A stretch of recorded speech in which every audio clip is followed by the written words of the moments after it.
Saya ingin memberikan warning, peringatan buat diri saya dan semua. Hati-hati Pak, Bu ya. Hari ini ada upaya untuk menjauhkan umat dari ulama.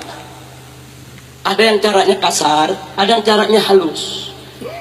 Yang caranya kasar dengan jalan menjelek-jelekan ulama, mencaci maki ulama, mengumbar kekurangan ulama, memfitnah ulama, melecehkan ulama, mengkriminalisasi ulama, merendahkan ulama. Ini cara-cara kasar yang bisa dilihat secara kasat mata, saudara. Tujuannya apa? Supaya umat tidak lagi menghormati ulama, tidak menghargai ulama, tidak memuliakan ulama, sehingga umat meninggalkan ulama. Inna lillahi wa inna ilaihi raji'un. Tapi ada juga yang caranya halus, saudara. Caranya halus, caranya nggak kelihatan dia benci ulama, caranya nggak kelihatan dia musuhi ulama. Caranya halus Pak, caranya halus Bu. Bagaimana cara dia? Perhatikan baik-baik saudara. Saya berikan beberapa contoh. Pertama apa dia katakan? Dia katakan, hei umat Islam, Islam itu agama yang suci, ulama itu manusia yang bersih. Karena itu harus hati-hati. Sedangkan politik itu merupakan ladang yang kotor, penuh intrik. Karenanya agama Islam yang suci, ulama yang bersih, jangan dibawa ke dalam ladang yang kotor, jangan dibawa ke politik. Maka itu jauhkan Islam dari politik, karena politik kotor, Islam itu suci. Karena itu jauhkan ulama dari politik, karena politik kotor, ulama itu bersih. Kelihatannya bagus gak? Ayo jujur, bagus gak? Kelihatannya cinta ulama gak? Ayo kelihatannya cinta ulama gak? Ini halus nih caranya nih, halus nih saudara. Ini caranya apa? Halus, nggak kasar. Dia puji Islam, dia puji ulama saudara.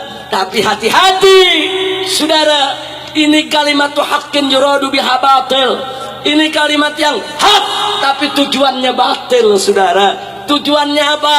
Supaya Islam dijauhkan dari politik, supaya ulama-ulama jauh dari politik, agar para bajingan supaya bebas main politik saudara. Supaya para bajingan seenaknya masuk ke dunia politik untuk mengatur seenaknya bangsa dan negara, bikin undang-undang seenaknya, bikin aturan seenaknya. Nanti kalau mereka sudah berkuasa, masuk menguasai politik, mereka bikin aturan seenaknya, ulama yang ditekan untuk melaksanakannya saudara. Betul? Betul? Begitu saya mau tanya, cara mereka licik tidak? Jahat tidak? Hati-hati saudara. Maka itu kita jawab di sini. Hei, betul, Islam itu memang bersih, Islam itu memang suci. Betul, ulama itu memang mulia, ulama itu dimuliakan Allah. Innama yakhshallah min ibadihil ulama. Ulama itu memang takut kepada Allah. Allah nyatakan dalam ayat yang lainnya lagi, yarfa'illahu alladhina amanu minkum walladhina utul ilma darajat. Allah meninggikan kedudukan para ulama. Betul, Islam itu suci, ulama itu bersih, Islam itu mulia, ulama itu terhormat. Betul.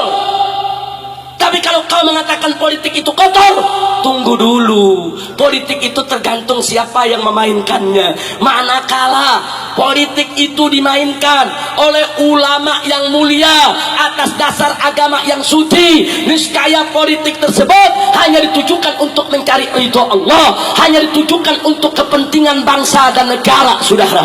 Tapi manakala politik dimainkan oleh para bajingan, dimainkan oleh para pecundang, dimainkan oleh para penjahat, dimainkan oleh para mujrimin saudara, dijauhkan dari agama, maka politik tersebut hanya akan digunakan untuk kepentingan pribadi, kelompok maupun golongan, dan hanya akan merusak kepentingan bangsa dan negara. Betul?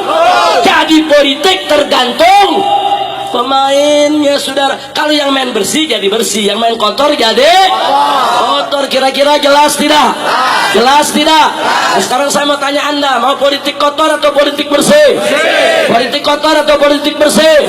Pertanyaan saya yang berikutnya, apakah kalau bajingan main politik bisa bersih? Bajingan main politik bisa bersih? Bajingan main politik bisa bersih? Politik jauh dari agama bisa bersih? Nggak bisa, sudah.